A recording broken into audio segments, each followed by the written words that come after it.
हरिदेवपुर में हुई गोलीबारी की घटना को लेकर जॉइंट सीपी रुपेश कुमार ने बताया कि यह मामला व्यक्तिगत विवाद से जुड़ा है। उनका कहना है कि घटना में इस्तेमाल किया गया हथियार अभी तक बरामद नहीं हुआ है। हालांकि इस मामले में मुख्य आरोपी बबलू घोष को गिरफ्तार कर लिया गया है और फिलहाल पुलिस आगे की जाँच में जुटी हुई है।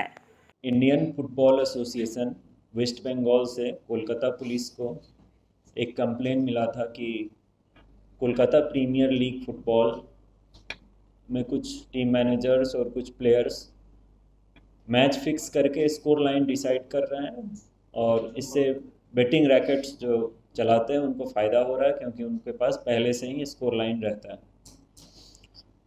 इसके बेसिस पर कोलकाता पुलिस काके जिज्ञासाबाद करेছি না করেছি ওটা আমি এটা বলতে পারবো না।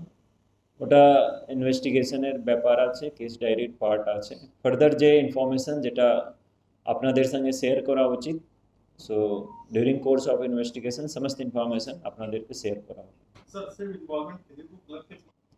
এদের যে আমরা প্রাইমা ফেসাই যে ইনাদের রোল পেয়েছি আকাশ দাস অ্যান্ড রাহুল, এরা কিছু প্লেয়ারদের ফিক্স করে স্কোর লাইন আগে থেকে ডিসাইড করতো কি কত স্কোর হওয়া উচিত, যেটা আগে থেকে বেটিং র্যাকেটের সঙ্গে এনাদের ডাইরেক্টলি সম্পর্ক ছিল।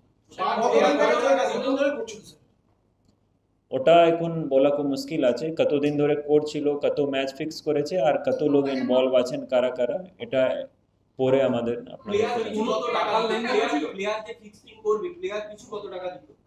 প্লেয়ার পিছু কত টাকা দিত এটা কোনো fix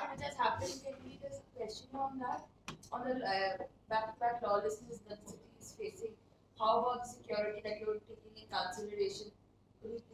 This incident was happened on the personal issues, personal enmity. So far information we have collected, and we have just now recorded the statement of victim also, and the main accused, the only accused, Bablu Ghosh, Indian Football Association, West Bengal. থেকে Kolkata police একটা information complaint পায়। ওনাদের doubt হচ্ছে কিছু লোকের উপরে যারা Kolkata premier league football যে আছে organized by Indian football association West Bengal, এটাতে কিছু লোক কিছু প্লেয়ারকে কিছু টিম ম্যানেজারকে ফিক্স করে স্কোর লাইন ডিসাইড করছে। এই স্কোর লাইন আগে থেকে যে বেটিং র্যাকেটের জড়িত লোক ওনাদের জানা থাকে और প্রি ডিসাইডেড যে স্কোর লাইন ওটা ইউজ করে থ্রু বেটিং র্যাকেট ওনারা হিউজ মানি আর্ন করছেন, और যারা ম্যাচ ফিক্সিং করছে ওটাতেও হিউজ মানি পাচ্ছে।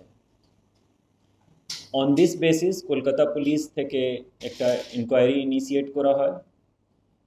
ডিউরিং ইনকোয়ারি আমরা অনেক লোক। Bureau report, PVTV news.